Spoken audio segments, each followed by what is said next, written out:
Bonjour les amis, comme vous pouvez le voir, c'est Jules Henriquem, toujours pour son point de vue sur la politique, la culture, le loisir et l'actualité. Je me suis fait une petite analyse suite au courant politique actuel des choses dans notre pays.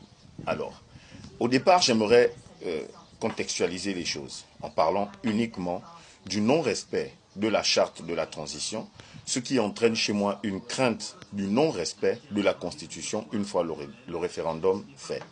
Je prends pour exemple le fait que, pour commencer, les autorités du CTRI mènent une activité politique aux yeux et aux yeux de tout le monde, sans se gêner de quoi que ce soit. On voit la femme du président mener des actions caritatives, soi-disant, mais on sait tous que c'est politique. On a vu monsieur le haut représentant du président de la transition, monsieur Gervais Onyan, appeler officiellement à candidature M. Brice Clotaire Oligui. On a vu dernièrement M. Guy Bertrand Mapangou arriver dans le département de Tsamba Magoti et initier une espèce de tournée en allant rencontrer les jeunes, les chefs de canton, de regroupement et tout le reste. Qu'est-ce que c'est si ce n'est une action politique? Et aujourd'hui, on se retrouve confronté à une circonstance où les médias sont fustigés parce qu'ils ont filmé, ils ont parlé de l'action menée par le PDG, de l'action politique menée par le PDG actuellement dans le but de revigorer leur parti. De quoi se plaint-on?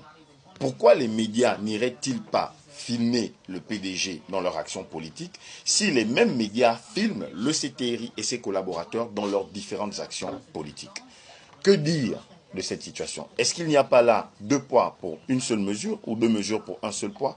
C'est un peu important. Comment? Essayons de nous poser la question, qu'est-ce qui se passe?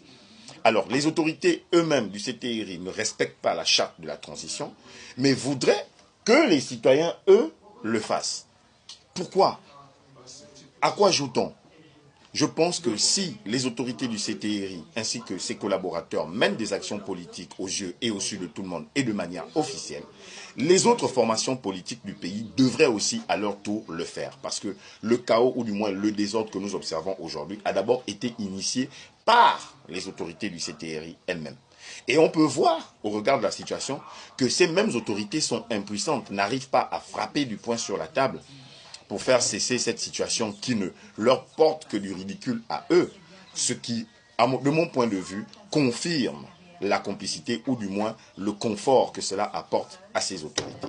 Merci les amis, c'est Jules Henriquem sur Point de Vue TV, toujours pour donner son point de vue sur la politique, le loisir, la culture et l'actualité. Et là, c'était un point de vue politique sur le courant politique actuel au Gabon.